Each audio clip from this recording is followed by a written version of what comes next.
రాబోయే రోజుల్లో ఆ బ్యాలెన్స్ ల్యాండ్ అక్విజిషన్ ని పూర్తి చేసి ఆ నామినల్ గా బ్యాలెన్స్ ఉన్న వర్క్ ని కంప్లీట్ చేసి తెలంగాణ రాష్ట్ర రైతన్నలకు వారి పంటలు సస్యశ్యామలంగా నీళ్లిచ్చే విధంగా ఆ నిర్ణయాన్ని కూడా ఈరోజు కేబినెట్ లో నిర్ణయం తీసుకోవడం జరిగింది.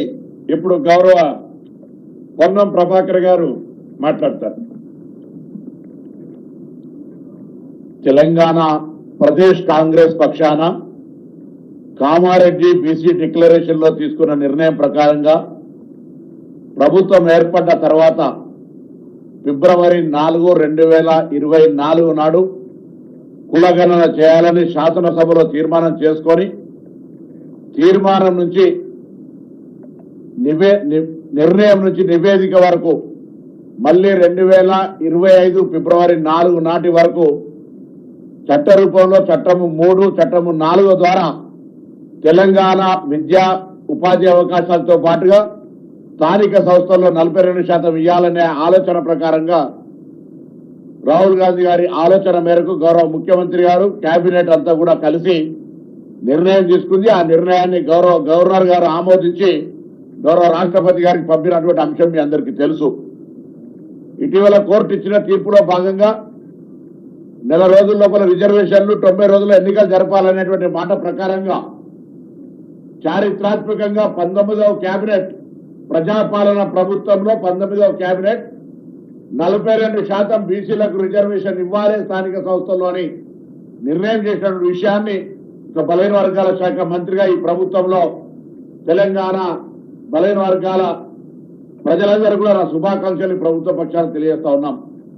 ఈ సందర్భంగా బిల్లులకు ఏ విధంగానైతే శాసనసభలో చట్టాల రూపం జరిగినాయో ఈ ఎన్నికలు కూడా సక్రమంగా జరగడానికి రాజకీయాలకు అతీతంగా మాటలకే పరిమితం కాకుండా రాజకీయ పార్టీలన్నీ కూడా బీసీలకు 42% పట్ల చిత్తశుద్ధితో వ్యవహారం చేయాలని సందర్భంగా కోరుతా ఉన్నాం. ఎందుకంటే ఇది చాలా కాలంగా ఉన్నటువంటి ఆకాంక్ష. రాహుల్ గాంధీ గారు భారత్ జోడో యాత్ర సందర్భంగా ఉన్నటువంటి అసమానతలను గమనించి జిత్తున ఆబాది ఉత్తున ఇచ్చేదారి అని చెప్పి స్లోగన్ తీసుకొని ఇలా ముందుకు పోయే సందర్భంలో తెలంగాణ కాంగ్రెస్ ప్రజాపాలన ప్రభుత్వం ఒక రోల్ మోడల్ గా ఈ నిర్ణయాన్ని తీసుకొని ఎంపెరికల్ డాటా అనేక కోర్టుల్లో కూడా అనేక సందర్భాల్లో ఆయా స్థానిక పరిస్థితులను పట్టుకొని రిజర్వేషన్లను పెంచుకోవచ్చు అనేటువంటి వాటి ఆలోచనతో ఇప్పుడే పెద్దలు పొంగులేటి శ్రీనివాసరెడ్డి గారు చెప్పినట్టుగా ఈరోజు న్యాయపరమైనటువంటి సలహాలకు సంబంధించి కేబినెట్ లోకి ఏజీ గారిని కూడా ఆహ్వానించుకొని అన్ని రకాల కులంకషంగా చర్చ చేసి ఒక గొప్ప చారిత్రాత్మక నిర్ణయం తీసుకుంది ఇవాళ కేబినెట్. ఇవాళ ఈ కేబినెట్ అందరికీ కూడా ధన్యవాదాలు తెలియజేస్తా ఉన్నాం. అదేవిధంగా ఈ బలహీన వర్గాలకు సంబంధించినటువంటి అంశంతో పాటుగా తెలంగాణ ప్రభుత్వం పక్షాన రాష్ట్ర ప్రభుత్వం గతంలో మనం ఉద్యమం కూడా నీళ్లు నిధులు నియామకాల కోసం కానీ నోటీసులకే పరిమితమైనటువంటి పరిస్థితులలో తెలంగాణ ప్రజాపాలన ప్రభుత్వం అధికారంలోకి వచ్చిన తర్వాత ఇప్పటి వరకు 60,000 ఉద్యోగాలను నింపడం జరిగింది ప్రభుత్వం.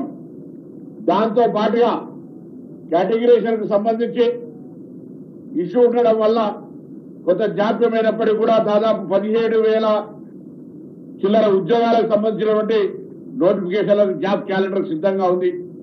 దాంతో పాటుగా ఇంకొక 22,000 ఉద్యోగాలకు మొత్తంగా మార్చి లోపల 1,00,000 ఉద్యోగాలకు పైగా అందరికి ఇవ్వాలనేటువంటి ఆలోచన ప్రభుత్వం నిర్ణయం కూడా ఈ సందర్భం లోపల చేయడం జరిగింది. దాంతో పాటుగా రాష్ట్రంలో పనిచేస్తున్న ప్రతి ఉద్యోగి పట్ల గతంలో ఉద్యోగ సంఘాలతో చర్చ జరిగిన సందర్భంగా కావచ్చు బయట రకరకాలుగా వివిధ హోదాలో ఉన్నటువంటి వాళ్ళందరూ కూడా స్ట్రీమ్లైన్ చేయాలనేటువంటి దాని కొరకు ఒక ఆఫీసర్స్ కమిటీ చేసి కూడా అంత స్ట్రీమ్లైన్ చేసే నిర్ణయం తీసుకోవడం జరిగింది.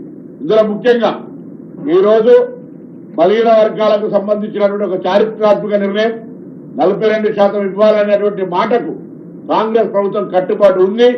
దీన్ని సాఫీగా ఎన్నికలు జరిగే విధంగా అందరూ కూడా సహకరించాలని ఒక బలహీన వర్గాల రాష్ట్ర మంత్రిగా ఈ సందర్భంగా కోరుతా ఉన్నారు. పెద్దలు శ్రీహరి ముదిరాజు గారు